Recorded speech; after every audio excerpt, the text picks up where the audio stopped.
నల్గొండ జిల్లా కేంద్రంలోని అద్దంకి నార్కట్పల్లి జాతీయ రహదారిపై ఉన్న సన్సాయ్ హుందాయ్ షోరూంలో న్యూ క్రెటా 2024 వెహికల్ లాంచ్ అయింది. అత్యాధునికమైన ఫెసిలిటీస్, అత్యాధునికమైన టెక్నాలజీతో, అంటే ఈ జనరేషన్కి తగ్గట్టుగా, అంటే ఇప్పటికే 3 అధునాతనమైన కార్లను తీసిన షోరూమ్, అంటే కంపెనీ ఇప్పుడు 4th జనరేషన్, అంటే 2024కి సంబంధించిన ఒక న్యూ వేరియంట్ను లాంచ్ చేసింది. దీన్ని నల్గొండ జిల్లా ఎస్పీ చందన దీప్తి నల్గొండ జిల్లా కేంద్రంలో ఆవిష్కరించడం జరిగింది. అయితే ఈ వెహికల్ లాంచింగ్ ఒక సెలబ్రేషన్ ఇక్కడ పెద్ద ఎత్తున జరిపారు. అయితే ఇందులో అత్యాధునికమైన టెక్నాలజీతో పాటు కంప్లీట్గా ఎయిర్ బెలూన్స్, అదేవిధంగా ఎల్ఈడి స్క్రీన్, కంప్లీట్గా ఎల్ఈడి లైట్స్, ఎవ్రీథింగ్, అంటే పూర్తిగా ఈ కారు మొత్తం టెక్నాలజీకి సంబంధించి కస్టమర్స్కి కూడా అనువైన రీతిలో ఉండే విధంగా దీన్ని ఏర్పాటు చేసిరు.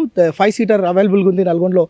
దీనికి సంబంధించి పూర్తిగా ఎస్పీ గారు విడుదల చేయడంతో పాటు దీనికి సంబంధించిన ఫెసిలిటీస్ కూడా వివరించడం జరిగింది. అయితే పూర్తిగా ఇది కొంత ప్రైస్ విషయానికి వస్తే కొంత ఎక్కువ ఉన్నప్పటికీ కొరియన్కి సంబంధించిన ఈ కారులో ఒక న్యూ టెక్నాలజీ మనకు ఆవిష్కృతమైంది. ఇది అడాస్ టెక్నాలజీ. ఈ అడాస్ సంబంధించి, అంటే మనము ఒకవేళ ఒక మార్జిన్లో కనుక పెడితే ఈ వెహికల్ ఎలాంటి ప్రమాదాలు జరగకుండా అదే సెల్ఫ్ డ్రైవింగ్ చేసుకుంటుంది. దాన్ని అడాస్ సిస్టమ్ అంటారు. సో ఈ అడాస్ సిస్టమ్ ఇందులో అవైలబుల్గా ఉంది. ఈ కంప్లీట్గా ఈ వేరియంట్లో అత్యాధునికమైన ఫెసిలిటీస్తో పాటు ఈ అడాస్ అనేది కొత్తగా ఇందులో రూపొందించడం జరిగింది. గతంలో ఉన్న వాటితో పోలిస్తే దీంట్లో ఉన్న టెక్నాలజీ, దీంట్లో ఉన్న ఫెసిలిటీస్ మాత్రం అత్యద్భుతంగా ఉన్నాయని చెప్పి కస్టమర్స్ నుంచి వచ్చిన రివ్యూ అద్భుతంగా ఉంది.